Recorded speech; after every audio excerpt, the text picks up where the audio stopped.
আজকে আমরা কোথায় এসেছি সবার সাথে শেয়ার করব, সবাই দেখবে স্কিপ না করে। দেখো আমার মেয়ে কী করছে,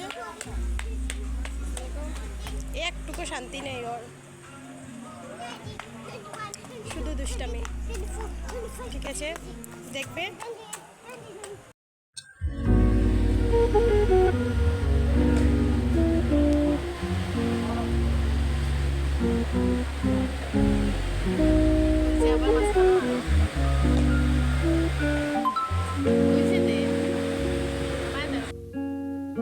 ভিতরে